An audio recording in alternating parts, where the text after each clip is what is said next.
Okay, so good afternoon, everybody. So it's a great pleasure to chair this this webinar. So that it will be sponsored by the Biochemical Society and Portland Press, which is part of the Biochemistry Focus webinar series. So topics in this series include different research areas, so in the molecular biosciences, so as well as practical sessions, so to support career development. So each webinar will give you the opportunity to ask questions via text, and we welcome suggestions for future topics and speakers to feature in our webinar series. So for this, you can check the Biochemical Society website where there is more information. So today I will chair this session. So I'm Dr. Michael Tellier. So I'm a new group leader at the University of Leicester in the UK, where I'm working in the regulation of gene expression. Also, today's webinar is titled The Complex World of RNA Modification and Replication, and it's part of our dedicated early career research program of webinars. So we are delighted to provide this opportunity today for two speakers. So first one will be Karla Feijs-Žaja, and the second one will be Harry Williams, to share their work with the molecular bioscience community. So before I will hand over to the first speaker, so I would like just to mention that questions will be asked at the end of the webinar, so after both speakers. And please, if you have questions, you can send it during the talks. So there is so if you have a question, so you can type it in the question box that should be shown on the image, so bottom right, I think, of the screen. Stating also for who your question is for, and we will try to answer as many as possible questions at the end of this talk. So first invited speaker, so is Karla, as I say, from RWTH Aachen University. So Karla undertook a master at the University of Amsterdam, then a PhD at RWTH Aachen, and was at the University of Oxford as an EMBO fellow for her postdoctoral research. So after 18 months of maternity leave, Karla returned to RWTH Aachen as a junior group leader. And during her PhD, so she worked on enzymes called PARP, which add ADP-ribose to proteins, before moving on to work on this category of enzymes, category of enzymes that reverse this modification to the PARP modification during her postdoc. And now, as a junior group leader, Karla has become interested in ADP-ribose as RNA modification. So now I will hand over to Karla for a talk. Okay, so thank you very much for that very kind introduction. I'm going to assume that you can see my slides. Yes, I can. And as mentioned, okay, great. We have become interested in ADP-ribose as an RNA modification, and my lab and my background are really in protein modification. And I would like to start by introducing to you this modification. So what is ADP-ribosylation? ADP-ribosylation was discovered already in the 60s as a protein modification. And what happens is that ADP-ribose transferases, which in humans are part of the PARP family, they take cofactor NAD and they use this to modify the substrates at ADP-ribose. And what I mentioned is that it was first discovered to be protein modification, where you can have either a single ADP-ribose on a substrate, or some of these enzymes can do an iterative transfer to generate chains of poly-ADP-ribose, as depicted here. And this process is reversible. So there are dedicated hydrolases that can either reverse these chains of poly-ADP-ribose, or also can remove the single ADP-ribose to go back to a native state. And what was discovered quite recently is that not only proteins, but also RNAs can form a substrate for this modification. So here's depicted a single-stranded RNA that would get an ADP-ribose as a kind of capping structure, as I will show you in more detail later on. I know this is very small. I don't want to confuse you. This is an overview of the human PARP enzyme family. And what you can maybe appreciate at a glance is that all of them have this catalytic art domain depicted in blue. Beyond that, the family is highly diverse. So you can see all these different boxes, different colors. They're all different domains that would mediate different protein-protein interactions or functionalities, which makes this protein family actually highly diverse. What got us interested in ADP-ribose as a potential RNA modification are these two papers that are listed on this slide. So the Schumann lab showed in 2018 that the yeast enzyme TPT1 can take NAD and transfer ADP-ribose not to proteins, but to RNA or DNA oligonucleotides. They could not see activity for its human homologue TRPT. So at that time we thought, yeah, okay, something funny that's happening in yeast.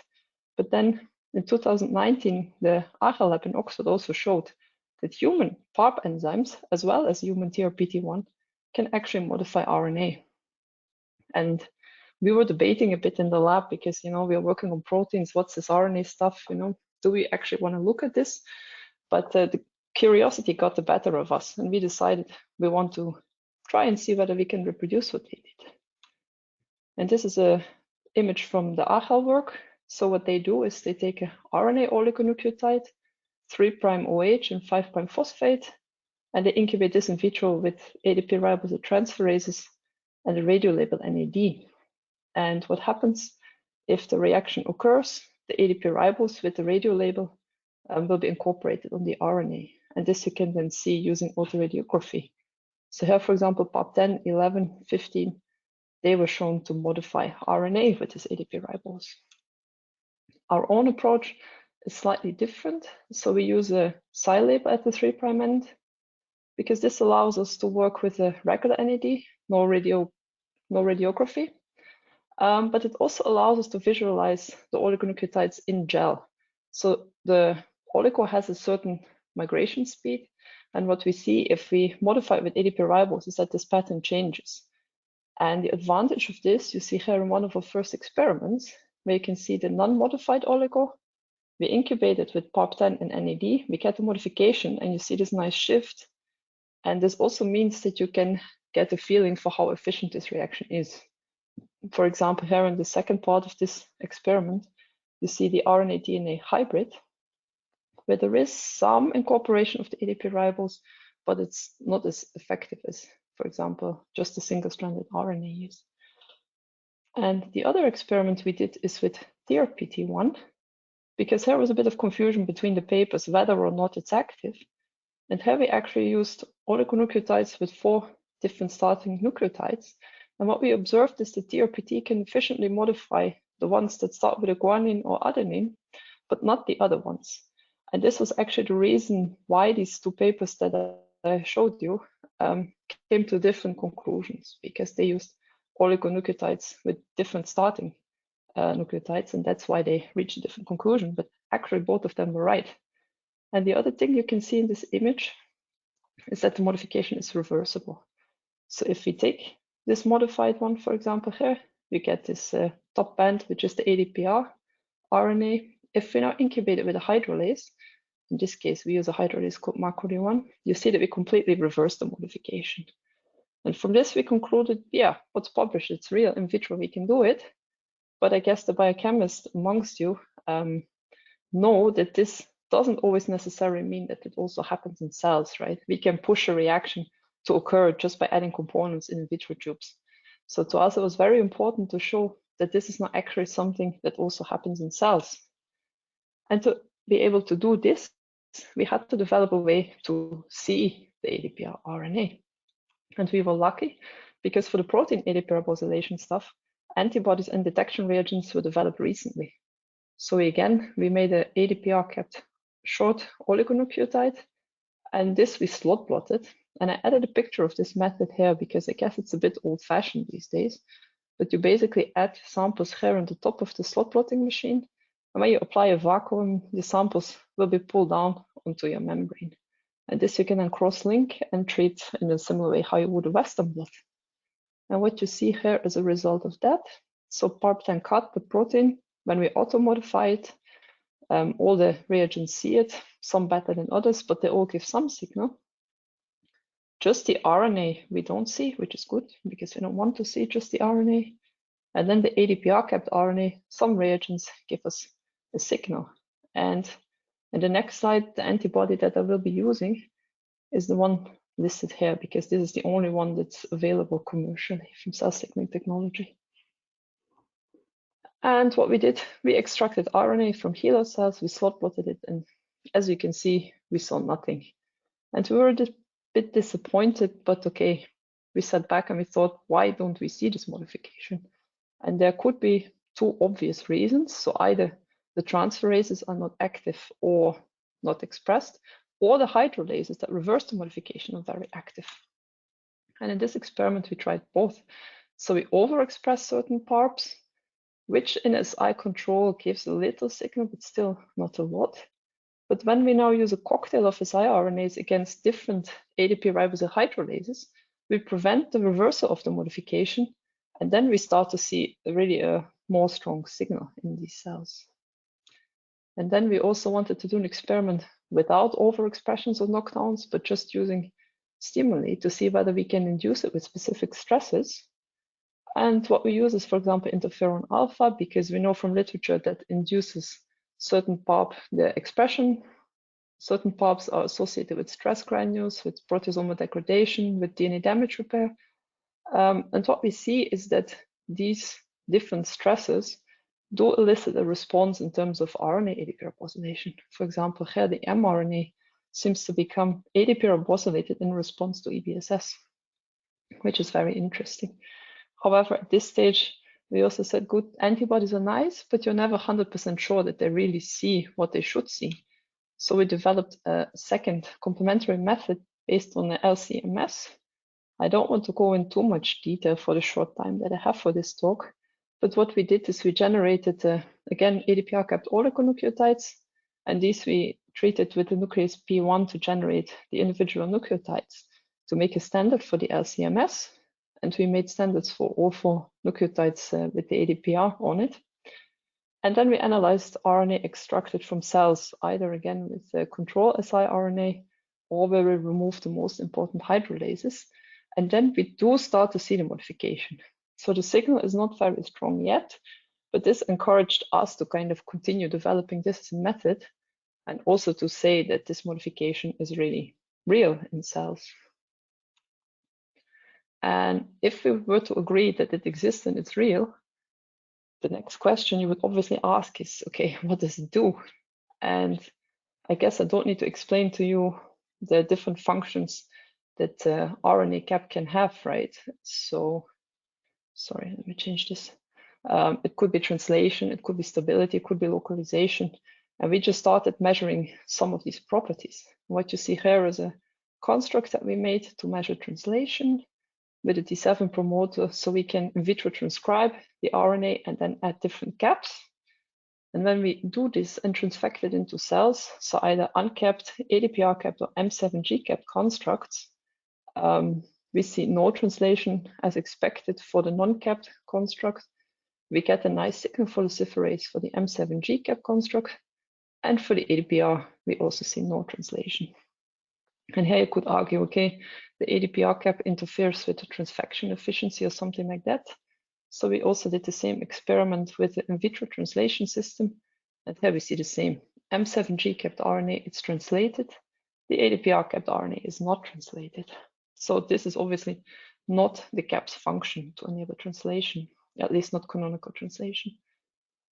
Then the next question is, okay, is it maybe something that would lead to its degradation? And in this experiment, we added macro-D1 and TARCH as hydrolases as control that we can reverse the modification. And then we incubated a set with the exoribonuclease XRM1, which can degrade the RNAs completely depending on a 5' phosphate. Now what you can see is that our unmodified oligonucleotide is degraded as expected.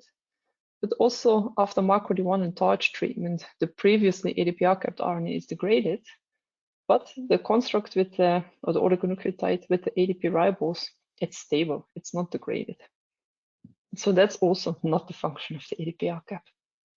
And then we were wondering a bit, okay, which enzymes can reverse this RNA cap, because we couldn't imagine that it's not translated, it's not degraded, and it's just there. That kind of doesn't make sense.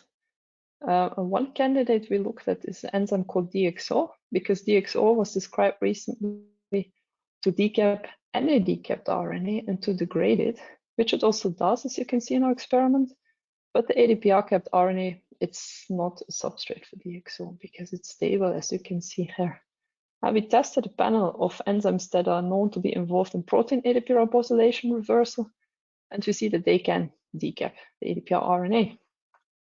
And this is also reflected kind of instability of this construct in cells.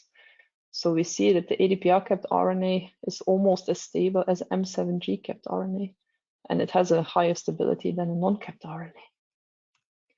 And we went a bit more into detail on these hydrolases, and we actually purified all the proteins that are related to reversing protein ADP-ribosylation, and we asked which of those can reverse the RNA cap. And you see that several of them can do it. This one, it's a macro domain that's actually embedded within a PARP, can do it, but not very efficient. But we found this set of domains very interesting, because what this means is that you have one protein that has both the ADP-ribose transferase as well as hydrolase activities, which nobody really knows yet what it's good for. But what we realized is that these hydrolase activities, although if you do some endpoint measurements at say 2 or even more micromolar protein concentration, there is activity, they are not equal. In this one, you see at 2 micromolar protein, there is some reversal, but for example, for PARC-CAT, even at the lowest concentration used here, you get a very efficient reversal.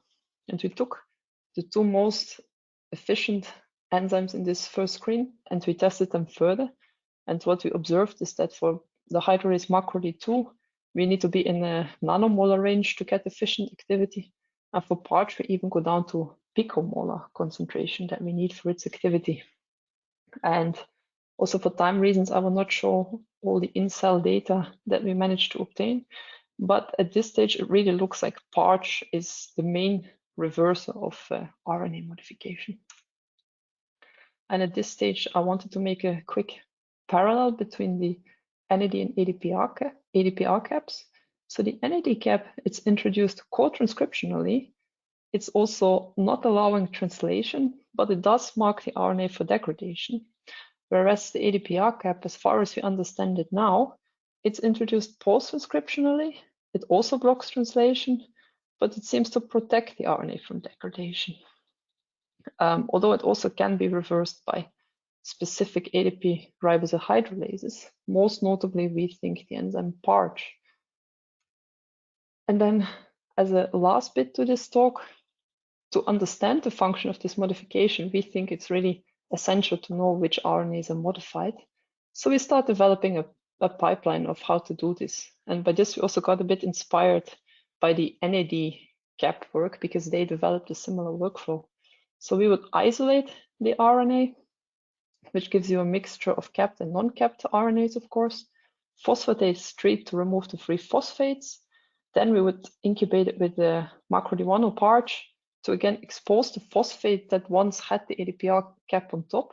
And now this exposed phosphate we use to ligate the oligo on top, so we can prepare a library and go for sequencing. And this we done with one set of samples, again EBSS treated, because here we got the largest signal. I'm going a bit faster now because of time. This is to show that we are protein biochemists trying to fool around with RNA. Our first run gave us like 150 hits. Our graduate students went back to the lab, optimized a lot. Second run gave around 500. And take this with a grain of salt, because we don't have real biological triplicates yet.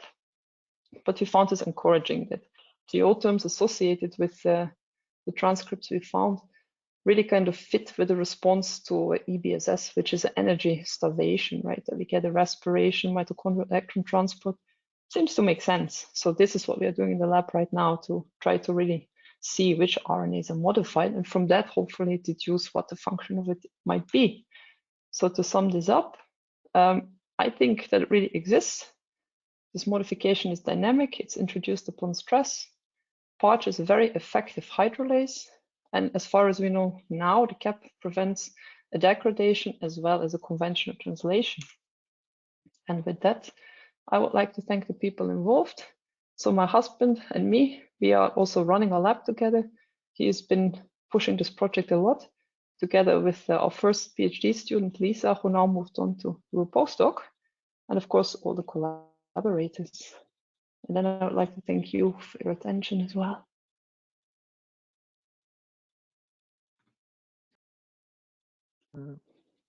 Okay, so thanks, Karla, for the very interesting talk. Yeah, I will have Karla a few questions later. Thank you. So no, yeah, so we are going to move to our second invited speaker, which is going to be Ari Williams from the Bernhard Nocht Institute for Tropical Medicine. Oops. So Ari is currently a postdoctoral researcher, so working in this institute, but also at the Center for Structural System Biology, which are both located in Hamburg, Germany.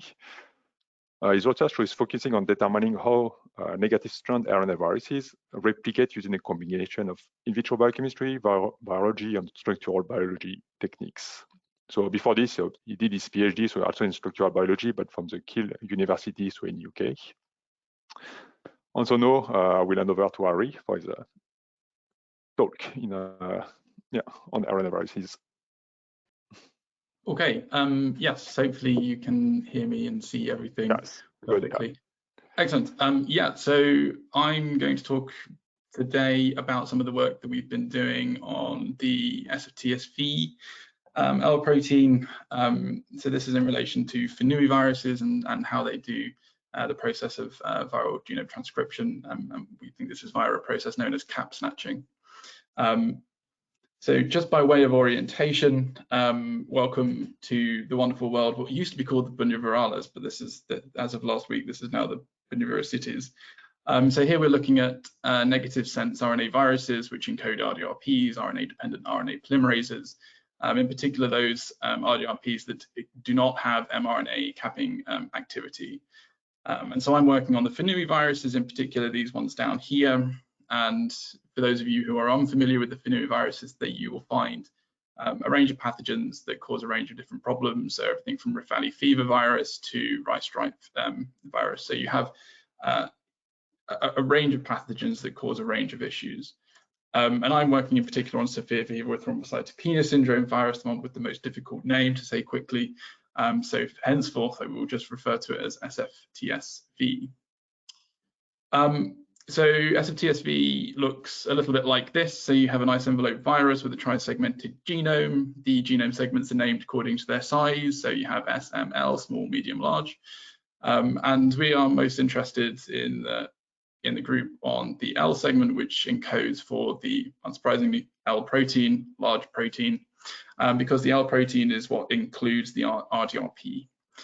So normally in the virion, what you would find is that these the ends of these genome segments are held onto by the viral L protein, and then you have the rest of the genome segment encapsulated by the viral nuclear protein, or NP, and then that forms this complex that we refer to as the viral ribonucleoprotein complex, or VRNP. And that's important because it's the VRNP that's ultimately the structural and functional unit of both genome replication and transcription. So as I said before, these are negative sense RNA viruses. So in order to replicate the genome, you first copy the negative sense genome into a positive sense complementary, and then this is used as a template to reproduce the negative sense genomic RNA. Transcription proceeds via a slightly different process. So these viruses do not have mRNA capping ability. They do not have, so their genome segments are uncapped naturally, but actually, and as a result, you cannot just infect a cell and produce your viral proteins. Rather, what they've developed over time is this ability to scavenge host mRNAs, bind to them, and then steal cap fragments from host mRNAs, incorporating those into viral transcripts, thereby producing these kind of chimeric viral transcripts that can hijack the host cell translational machinery, producing viral proteins. And it's really this that we're going to talk about today. So cap snatching has been around for quite some time, but actually the structural data available for it has been effectively missing. And as I said on the previous slide, all of these processes are controlled by the RDRP or the virus L protein, to refer to the whole protein. So what do we know about them? We know that they are, relatively speaking, large. There are things that are larger, of course, but these are, depending on the virus, somewhere between 250 and 450 kilodaltons. They are multi-domain. They are single polypeptide, but multi-domain, so you tend to have an N-terminal endonuclease. The core of the protein tends to be the RDRP, And then you tend to have a variable C-terminal domain. So for SFTSV, for example, we have a cap binding domain in the C-terminus. They are therefore multifunctional, and they are typically referred to in our group, and I think in other groups, as this kind of Swiss Army knife of molecular biology. It really can do lots of different things simultaneously. So how might cap snatching work in theory? This is the current. This is what we think happens. So you have your host mRNAs floating around in the cell, probably in complex with a host factor, with this M7 GTP cap. The proposal goes that the L protein's cap binding domain, the CBD, binds to this cap fragment and presents the host mRNA to the endonuclease. The endonuclease then cleaves downstream of this cap, somewhere between 5 and 20 nucleotides downstream. It's variable. And ultimately, then that cap fragment is introduced to the growing strand, and you then get these chimeric viral transcripts. So the question then for me was, can we visualize cap snatching in the context of the SFTSV protein? If so, how? Which structural biology method would we use to do that? And then really two questions specifically. Can we show the L protein bound to capped RNA? This may seem like a relatively small thing, but actually it's been very difficult, and quite a few people have tried and unfortunately not made much progress. And two, is it possible to show incorporation of capped RNA into viral transcripts and thereby provide a structural basis for cap snatching? And so in terms of structural biology, our method of choice here is single particle cryo-electron microscopy or single particle cryo-EM.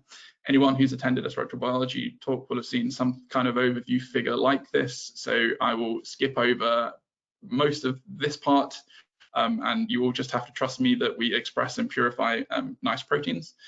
But what then tends to happen is I will get on a bus for 45 minutes, go to our collaborators at CSSB in Hamburg, make some grids, collect some data on one of the nice electron microscopes there, cryo-electron microscopes, and ultimately then we feed our data, micrographs and movies into a data reduction pipeline. So you have your micrographs, which you then are able to identify individual protein particles. This is what we've highlighted here, only a representative sample. You then extract those from your micrograph, align them in 2D, ultimately then producing these really nice 2D projections. And if your data is high resolution enough, you can start to identify protein secondary structure in your 2D classes, which we can do here. So you can start to see how helices and strands. If everything works out nicely, you can then start to merge together your different 2D classes, producing a 3D reconstruction into which you can fit a high resolution, ideally, atomic model. And that's what you can see here. So that is the general process. But really what we wanted to do, as I mentioned at the start, was to visualize the L protein at this transcription initiation state. So we tend to take a stepwise approach in our lab for many reasons, not least because these L proteins are very difficult to work with. They tend to do a lot of enzymatic functions simultaneously, so getting the right balance on the grids is very hard.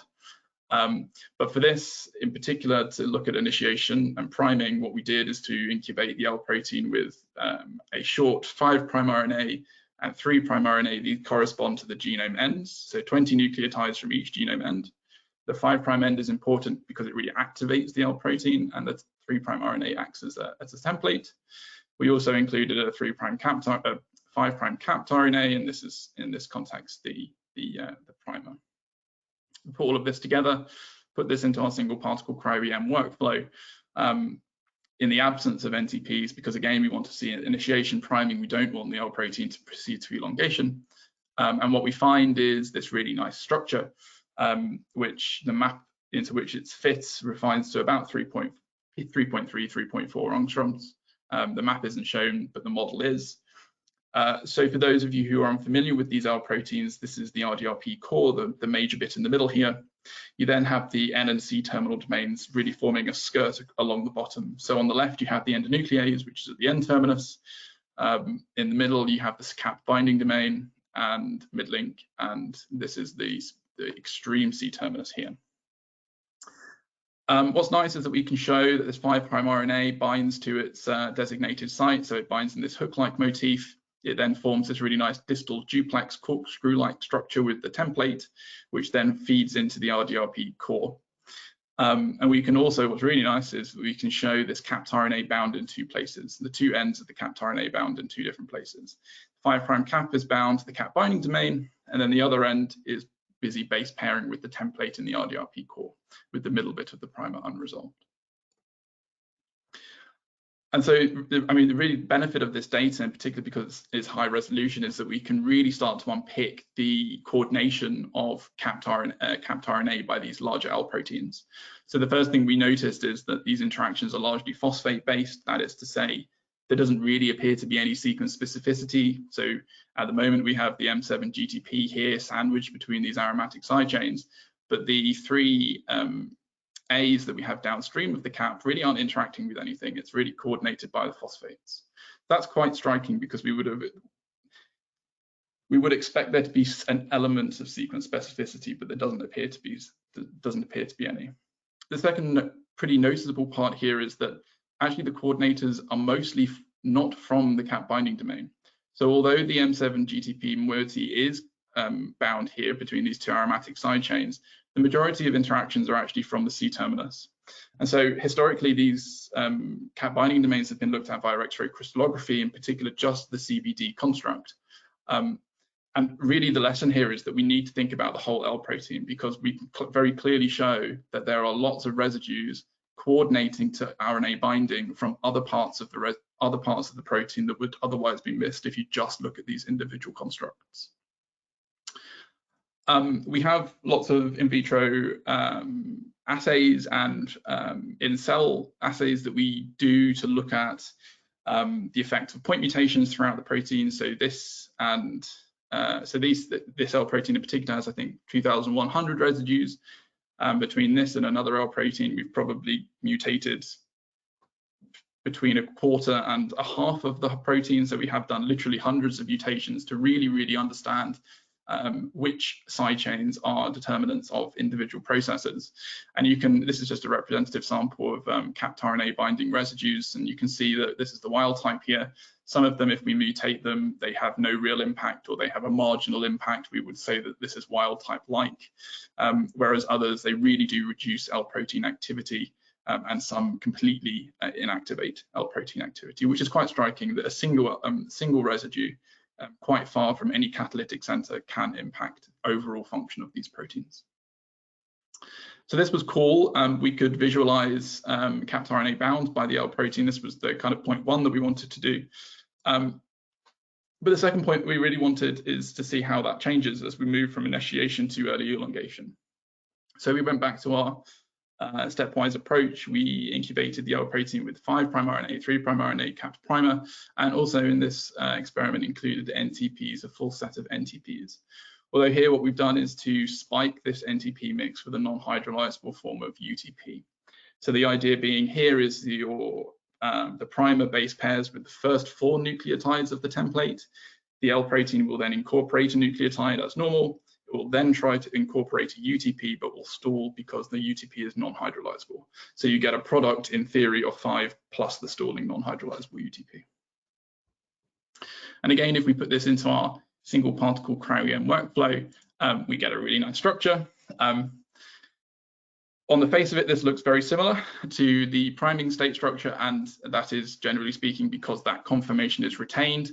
So we can quite conclusively say now that actually between the processes of genome replication and transcription, where we have structures at elongation for both now, the L protein looks very different. So historically, people have said that these things look the same at early elongation for these two processes. We know that's not true. That is no longer true. And we can say that with some confidence. But what's quite nice, the resolution of the data is such that we can really start to see how the template is base pairing with the primer. So the primer here is in magenta. These are the last 2 nucleotides of the primer. In gray here is the nucleotide that's been incorporated by the L protein. And in orange here, you can see the stalling non-hydrolyzable UTP, which is still in the +1 position. And on the other side of the RDRP core is the template. And so if we compare them side by side, we compare these two structures side by side, they look similar. And that is because the overall conformation is retained. However, you can start to see some of the conformational changes that are starting to occur as you move from priming to early elongation. So here you have the RDRP core, and then here you have the external, or rather the N and C terminal domains. In blue are the domains from early elongation. This is at the end of this kind of initiative process. And then in the individual colors are the same domains from the priming structure. So the lots of different colors are from priming. This is early elongation is blue, this is late. And so what you can see as you move towards early elongation is these domains start to retract away from the RDRP core, suggesting that there is about to be a rather major conformational change occur. So in particular, you get a retraction of the endonuclease, a cap binding domain, and then you start to see a rotation of this mid-link and C-terminus. And because we've solved a structure of the SFTSVL protein at late stage elongation, that is to say, once the product template duplex is split and exited, we know what the positions of these domains at that point. We also know the transcription priming. We also know the position of these domains at transcription priming. And so we can start to try and build a model as to how these domains will change to get from transcription priming to late stage elongation. And we really propose a two-step model here, which is to say first that the CBD, which is in this priming state at the bottom of the RDRP core, first this should fold out to this apo position over here, which is where we find it at the later stage elongation. And following this, we would then expect the endonuclease to fold into where the CBD is. So you really have a dual motion. You have a CBD folding out and you have an endonuclease folding in. And we can put all this together with some movie magic and just morph between the two structures that we have here. So here we are going from the transcription priming structure to the late stage elongation structure. So you can see that the endonuclease, which is in orange, folds in, as the CBD and the mid-link and C-terminal domains fold out. So again, you just have this dual rotation or dual movement of these two domains. And that already brings me to the conclusions and the outlook for some of this work. So in addition to a range of structures looking at viral genome replication, we've now also determined the range of structures looking at transcription, principally via single particle cryo-EM. And in particular, these things show that you have this huge reorganization of very specific parts of the L protein. So while the RDRP core doesn't really change all that much in terms of its structural composition, actually the N and C terminal domains really change in terms of their relative positions as you go from replication to transcription. What's quite nice, because we obviously have capped RNA bound to these structures, is that we can start to understand how capped RNA is coordinated. In particular, that really there are lots of parts of these proteins which support capped RNA coordination. It is not just about the cap binding domain, but it's actually about thinking about these proteins in the context of the whole polypeptide. And from a more biological perspective, we don't seem to be able to deduce much, if any, primer sequence specificity from the perspective of the CBD, which is kind of interesting when you think about it from biology, because you would think that maybe there is some kind of sequence specificity that you preferentially then steal host mRNAs that base pair with your template, so you get less false starts, but that doesn't necessarily appear to be the case.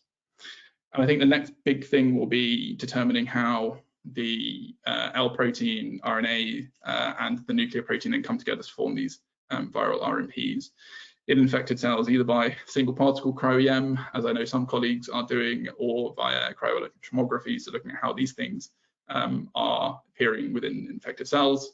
That I suspect will be the next big thing. And so that brings me on to the final slide, which is just to say thank you to the other members of Maria Rosenthal's group at the BNITM, in particular Karla, Dominic and Morlin, and also a particular thank you to Siggy, who used to be a PhD student on this project but has now moved on to do a postdoc at the LMB in Kai Grunewald's group. So as always with all of these work, this is a huge team effort, and clearly it wouldn't be possible without the people on the screen. And so with that, I will say thank you also for your attention.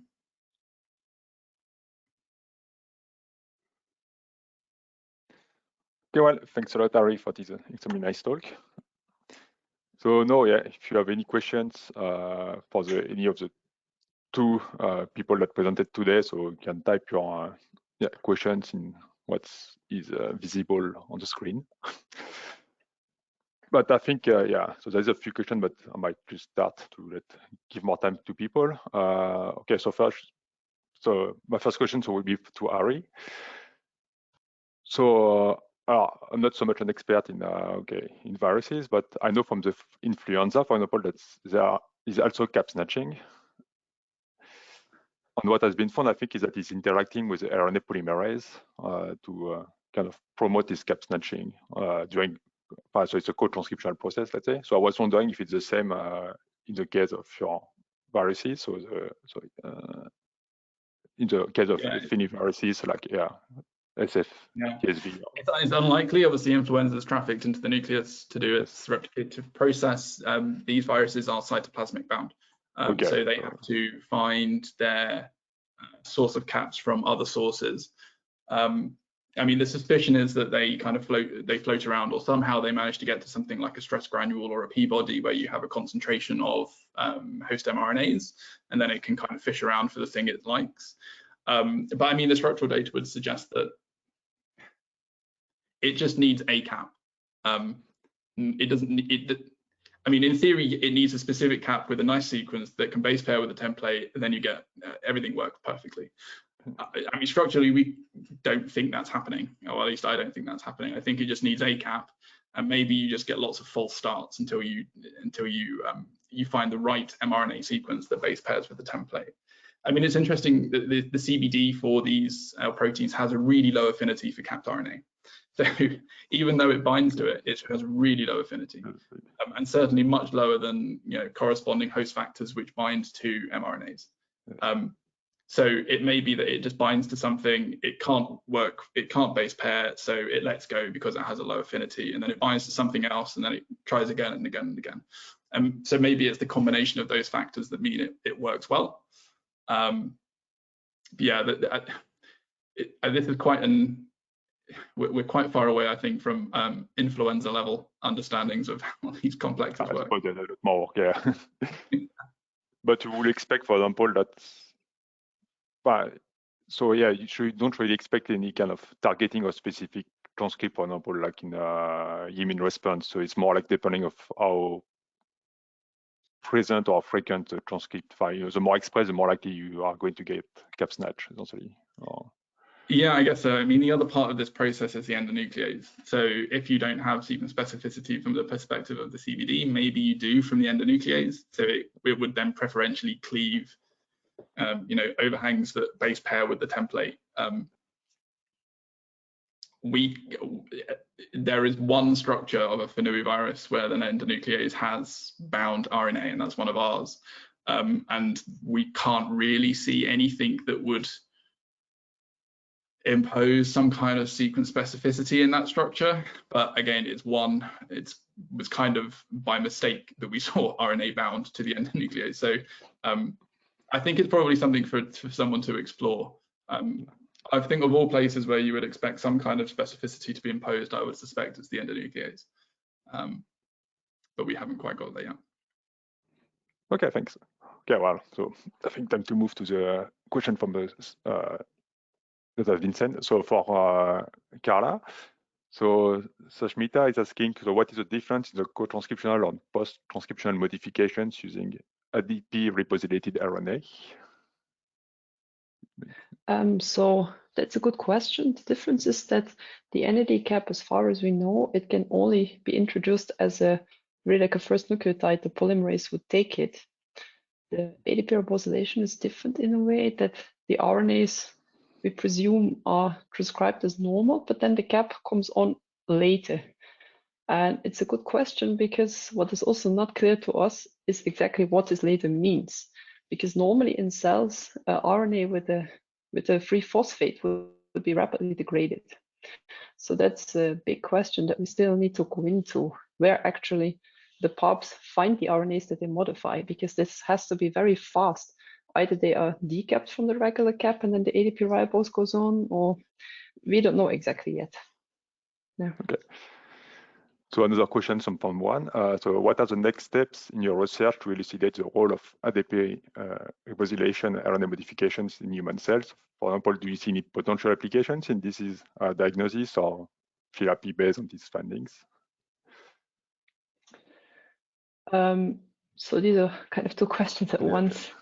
So where we want to go next is to kind of really understand what it does. So it's a bit puzzling at the moment that you have an RNA which is not translated and not degraded, right? You don't like to have inert stuff in your body, so it has to be doing something. So that we want to know, and we hope that by sequencing, identifying the modified RNAs, that will help us to kind of answer a bit that piece of the puzzle. And in terms of applications, so what will become important is to piece apart which phenotypes caused by PARP overexpression or loss are now due to protein or RNA modification. So there are PARPs associated with cancer, with neurodegenerative disease, with autoimmunity. And so far, it's always been assumed that this is due to protein ADP-ribosylation. And I think now in future work, we'll really have to see whether that is correct, or whether for some of these illnesses, actually the ADP-ribosylation of RNA is going to be important. Okay, so just to jump back on this for question from my side. So when you get a cellular stress, so you are getting ADP-ribosylation, do you have any kind of idea of how many % of the RNA molecule in the cells that could represent? So do you think it's like a majority of it, or it's only a minority of the transcript that get ADP-ribosylated? So that's a very good question. For this, we would really like to get to a quantitative state with the LC-MS that we can really say, okay, this percentage of the cellular RNA is modified. We are not that far yet. So it's quite low abundant. I would say a few % tops. Okay. But from this first bit of sequencing data that we have, it looks like there is really a specificity that some transcripts are modified very highly, whereas others are really not. But take this with a grain of salt, right? Because these data are not reproduced as often as they should be to make really firm statements. But that is kind of the feeling we got from the data we have right now. Okay. And do you get like mono or poly ADP-ribosylation, or both? Or so what we've seen so far is mono. No. Okay. But I must say we also didn't really look for poly in this context yet. Yeah. Okay, thanks. So now back to Ari. So there's two questions. So first one is, what do you think will be the future application of your work on capped messenger RNA? Or cap snatching, I would think. But, yeah. Wait, and yeah, I'm not entirely sure if it's for you because you didn't say with it. Yeah. Okay, okay. Yeah, it's not very clear because I don't know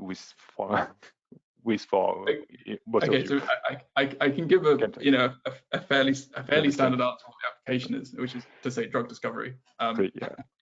Which most people will say, but I mean the value of these structures really is that we can unpick the very specific binding modalities of these really important biological species, right? So we now know the specific place on this protein that binds to capped RNA, and that is required. There's a requirement for this RNA virus to propagate. If it can't do cap snatching, it cannot propagate. So it is reasonable to say that, okay, we know the location now, maybe we can start to target it. There is work going on in our group and others doing exactly that. So there are other RNA binding pockets that we are also targeting. So not just the cap snatching, but also where the 5' RNA binds, obviously the catalytic center of the polymerase. I think outside of where the RNA sticks to the protein, the benefit of looking at these whole L proteins, and in particular conformational differences in these different states, is that you can identify protein-protein surfaces that are state specific. So there are interfaces between domains in these transcription specific structures that are very close together and they have very specific properties that would, in theory, be druggable. Those are specific to transcription. There are similar things that are specific to replication state, the replication state of the L protein. So it's not as straightforward as just saying, okay, we can now see where the RNA binds, let's come up with a drug that stops it binding from that site. But it's also thinking more broadly about saying, well, okay, in order for the RNA to bind, these two domains have to change and interact with each other. Can we take advantage of that conformational difference? And it would, yeah, I mean, the expectation is that that's possible. Okay, so another question also from Garima. So thanks for the fascinating presentation. So can you see any similar cap snatching process in other RNA viruses? So of course there's influenza, but is it widespread in all the negative RNA viruses or? Yeah, so I mean, you have this whole group of RNA viruses that don't have mRNA capping abilities. So it is fairly widespread, I would say. I mean, we are specifically looking at the bunyaviruses. I'm working really on the FeNUI-viruses. There are colleagues in the group of Helen Malay's lab. They look at the cross virus. And so they have also published a series of transcription-specific states showing capped RNA bound. This is from a different family. So between us now, we can start to unpack how these different viruses do the cap snatching process, because they are very different, even though they are very closely related. So I think it will be quite interesting to see, as more people publish these kind of structures, these high resolution structures, to then compare the differences and also compare them with influenza, because again, you know, here we're working with a single protein that has multiple separate domains that is doing things simultaneously. That's slightly different in the case of influenza. And so although, you know, historically we describe the bunyavirus as L proteins in the terms of influenza, so we say PB1-like or PB2-like domains, actually they're very different entities. And although the comparison is useful, I think, I don't think we should be beholden to it going forward. Okay, so also, so what challenges, for example, have researchers encountered in targeting specific proteins or processes within FeNUI viruses? Or do you know if this can be addressed? I don't know if it's difficult to treat or to develop drugs. Or... Yes, I mean, currently there are no specific FeNUI virus or any bunyavirus, I think, FDA-approved drugs. There are one or two that are kind of indirectly help, but there's nothing specific for these viruses. That's really the, you know, what everybody wants to shoot for. One of the, not SFTSV, but Rift Valley fever virus, that's something else. It's very closely related to SFTSV, is also a FeNUI virus, was listed as on the WHO's R&D blueprint. So like the top 10 things that we need to develop drugs for, because they are, you know, threats to global public health. So there clearly is a problem, and I think the problem in the pipeline in drug development has just been a lack of understanding as to how these process, you know, the molecular mechanisms underlying these processes.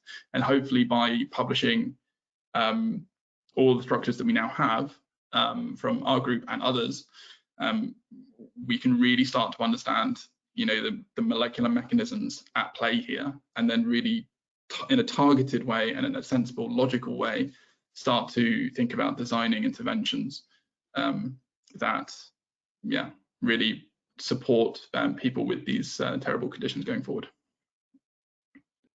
Yeah, so there's still 2 more questions. So yeah, it's close to time, but yeah, okay, just to go quickly maybe. So one question was, so FeNUI viruses appear to be fairly random in their ability to be expressed in the cell cytoplasm, but do you know, are these viruses taken in the cell? So which cell surface receptors do they target? Yeah, I'm not too sure. I would have to ask one of my more cell biology focused colleagues who are working on this particular area. Yeah, I'm not too sure about this, I'm afraid. Yeah, I think the last one was a bit what we talked already before, but yeah, it was what determines the specificity of cap snatching for specific host cell RNAs. So yeah, which is quite similar to what you say already before. Yeah, I don't think there is. Yeah. Okay, so I think, well, if there are no more questions, yeah, just very quickly, like question for Karla, because so you show an image where you see not much ADP-ribose on RNA-DNA hybrid, but you see it on air loops. Do you know why? I don't know, because I think air loops are kind of RNA-DNA plus single-strand DNA. So what would be the difference? Yeah. The difference is that you have a little RNA overhang. So we think it really needs this single-stranded RNA either to bind or to be able to modify efficiently. Yeah. Okay, well, so I think we can all thank the two amazing speakers from today. So it's a very amazing talks. I really enjoy it, and since people do, because yeah, it's been quite a lot of questions. So yeah, as shown in the current picture, yeah, if you have any more questions, I think you can find the two speakers on Twitter. Also, you can also continue the conversation. So with Twitter on for the Biochemical Society, on the publishing partner publishing. Also, yeah, as said at the beginning, so we're also welcoming suggestions for future topics and speakers to feature in the Biochemistry Focus webinar series. So if you have any idea that you would like to see, please send a message to the Biochemical Society website, which should be shown here. Yeah, at the bottom of the screen. And also, in case if you didn't hear, there is also going to be a Biochemical Society Festival that will take place this summer in London. So I think it is July. That will be 3 days long. So with a lot of activities and talks on networking events and workshops going on. So I think that will be extremely of interest to a lot of people.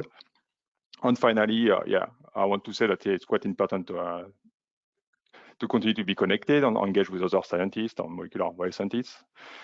So yeah, so the idea would be also that yeah, you can support this by joining the Biochemical Society's Committee of Researchers. So there is different opportunities shown here. I have to say that on a personal point of view, I've been part of it since 2012, since I've been a PhD in UK.